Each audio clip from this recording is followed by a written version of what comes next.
Ladies and gentlemen, we're laughing already, just so you know. First of all, welcome back to Unarmored Talk Podcast. I am your host, Mario P. Fields. It's okay, Annette, to laugh. Our amazing guest today is Annette Whittenberger. The reason why we're laughing already on this show is because we actually just did an entire show and I didn't even record. Unarmored. Life happened. First time in almost 3 years. It was amazing. Of course, it's unarmored. Didn't even record. I was like, Annette, that's a great, great episode. This is awesome. Let me pause it so we can say goodbye. No pause button, ladies and gentlemen. Everyone didn't even record. Annette, welcome back again, officially to Unarmored Talk Podcast. Thank you. And everyone, before I get to our amazing guests, I want to say thank you again. You guys are living unarmored lives. You're helping people, removing your armor. That helps them understand emotions and feelings and thoughts. Let me move thoughts away. But emotions and feelings are natural. To think is a choice. And so we've been almost 3 years and bringing folks on the show to help you understand that if you choose to think through any situation, you can improve the outcome of that situation. Yeah. So now we're done with the admin. Everyone, Annette Whittenberger, she is a military spouse of 25 plus years. She's an international keynote speaker. She's also the podcast host and producer of the podcast called The Truths We Hide. If you guys are not following her on your favorite podcast platform, do so, please, as soon as possible. Annette, welcome to the show. And please tell the listeners and viewers just a little bit about yourself. Thank you. Well, as you stated, I am a military spouse of 25 years. I was dual military for over 17. And we have two children, or not children anymore, they're adults, 20 and 22. Nice. And I'm a passionate mental health advocate. Just I do everything for that. So that Yeah, complete. and thanks for your double service, because it's one thing to be on active duty, and then there's another thing to be supporting an active duty service member. So, thank you, and thank you so much. And you continue to serve in different forms. She's on the parade deck as a change maker as well, and doing lots of other things. But let's jump into the topic. There's something that you're doing that you're using your skills and passion to serve others in a positive way, that from my basic understanding, you started to do this in your late 40s, I want to say. I sure did. I sure did. Talk to us about that. Yes, the beginning of this year, I chose to go to music school at the Musicians Institute out of Hollywood, California. Wow. It was a 6 month intensive schooling that was virtual. And you guys know if you've done anything virtual, it's not easy. It's really not. Um, I was introduced to that program through VRAP. It's a Veterans Rapid Retraining Assistance Program that was actually brought to me by a retired Sergeant Major Donnell Johns, my very good friend, the founder of Veterans Growing America. And if it wasn't for him, I probably wouldn't have pushed myself to go. You know what? Let's take a look at this and see what I could do. Well, and a lot of times they say large percentage of opportunities are found through networking. Yes. And here, and I'm glad you brought that up because Sergeant Major, of the founder, if you will, of Veterans Growing America, if that's the name of his company. Yes. Yes. Thank you. Because as we get ready to find out what really happened because of that Sergeant Major's recommendation to you, I believe it kind of may not have happened without him. So let's get into it. So here you are. Sergeant Major gives you some recommendations. You go through, Yes. how much information did you go through before you said, I think I'm going to do that? Yeah, so I looked at it and they give you, you have to apply for it. And once you are accepted, you get up to 12 months of free education based off of the schools that are approved on an 80-page list.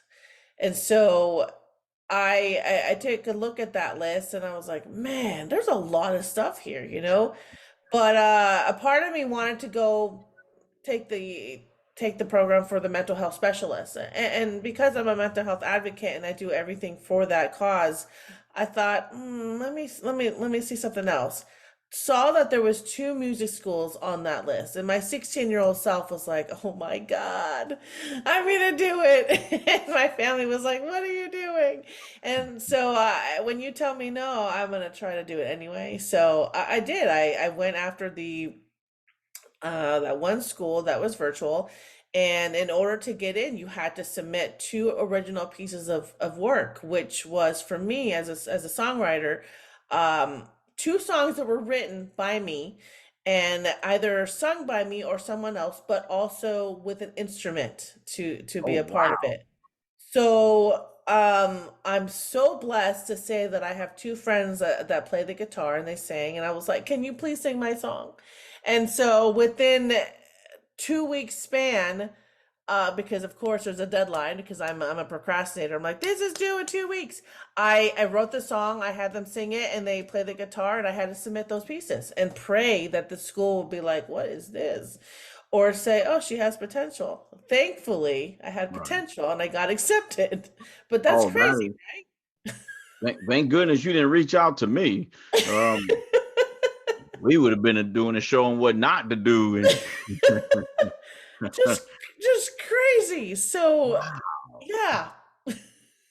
Wow. So you get accepted.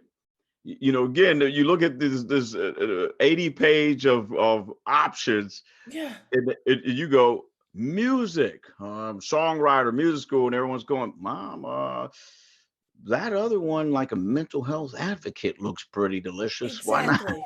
Why You're like, not oh. that? So you get in. Was it what you expected? I didn't know what to expect. I really didn't. I just knew that it was hard as hell.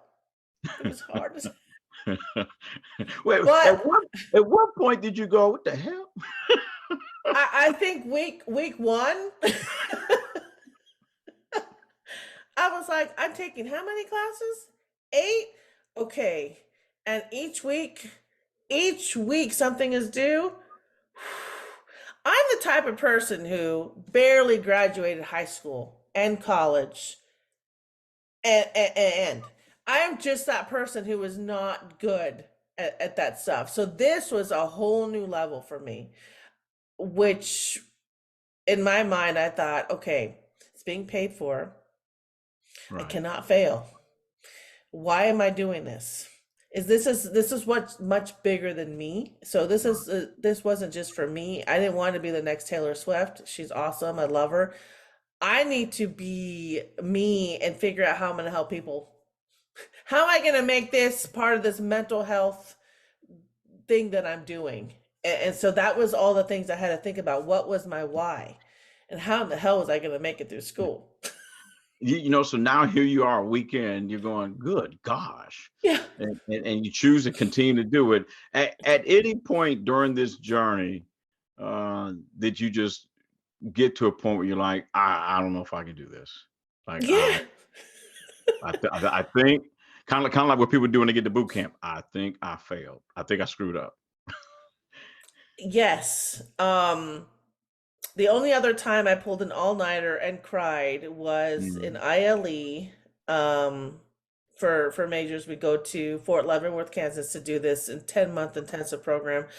This is how I felt again. It was like, oh my God, how am I gonna do this? I stayed up all night trying to create this music and produce it, and then I had to take an exam, and it was like mm, I don't know if I could do this. And my husband is very he was prior service. He's an officer now. He's very like, you are not going to quit. You cannot quit. And I'm like, but I don't know if I could do it. Yeah, it was a hot mess. I didn't know how I was going to do it, but I knew that I had to because I did not want to fail. I could not. There was one I had to use this experience as not a failure. I couldn't do it. I didn't want to go through what I went through in the past. So, yes, it was and, and, hard. and, and Annette, I like how you mentioned too that at one point you said, this is not for me. Yeah. I need to accomplish this for others. Yes. And that's a choice, and that's powerful.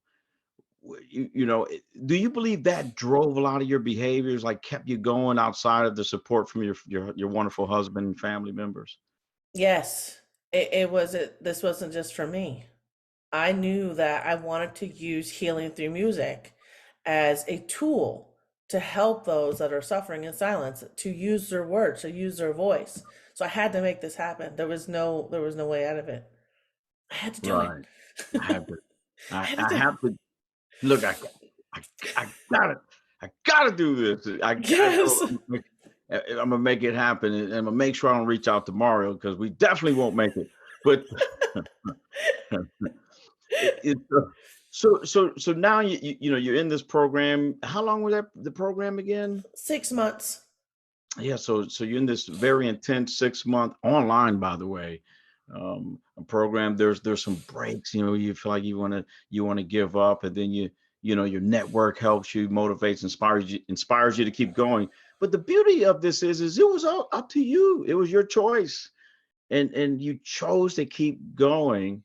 And now you are what? Now, what's your official title in this industry? Independent music artist, songwriter, producer. Independent artist, songwriter, and producer. Everyone, if you guys are not connected to Annette Whittenberger, make sure you get connected. We'll be in Beverly Hills in Hollywood soon. And don't forget Annette Mario P. Fields, great narrator for your shows. Networking. Networking.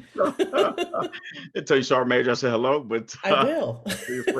uh, so looking back, if you had to give anyone advice on pursuing their passion, their purpose, what advice would you give them? Or even give your 20-year-old self, if you had to give yourself advice when you were 20. Do what sets your soul on fire. When I was 16, I wanted to be this famous singer. And then life happened and I joined the army. And I had kids and a family. And so when this opportunity came up, I was like, oh my God, this is a sign. I'm going to do it. And because it's been aching in me for 31 years, and I was like, this is that sign to do it. And so if something like that is aching at you and you want to do it, at least try it. At least try it. And that's that's how I felt about the army too. I wanted to try it and I did it and I stayed in it for as long as I could. So yeah, go for it. It doesn't matter. And find your people that will say, yes, keep going. This is something you want to do. And I'm like, yeah, you know what? You're right. So Wow. do it. Wow. And I love it. I love it. You know what I mean? I love it. Because, again, most recent research revealed that their words, the older people get, the less likely they are to choose another career path. And here you are, seasoned at a young age of Yes. 47. And you are a live, real, right, real example of that's just a belief. You can make a choice and don't become a barrier for yourself when pursuing your passion, your purpose, and your dreams. Thank Yes. you so much, songwriter, independent artist, famous change maker, Annette Whittenberger, ladies and gentlemen, everyone. I don't have one of those fancy buttons, so I'm gonna. It's been wonderful having you on the podcast, and I'll continue to listen to your podcast. And I'm not going to say let me let you go because you're busy, because you're not, by definition, busy. It's doing things that you love to do, but you're Mhm. having fun, inspiring, and motivating millions. So I'm gonna get out of your way, and please continue to do what you've been doing all these years. Thank you so much. Thank you. Well, everyone, again, before I let you guys go, there may be people that want to find you. How can they find you? A wild ride called life.com. You guys heard it, a wild ride called life.com. It will be in the show notes and audio and video. But I'll see you guys in a couple of weeks. Until then, be safe out there. God bless you guys. And Annette, it's been a joy. Bye. Bye bye.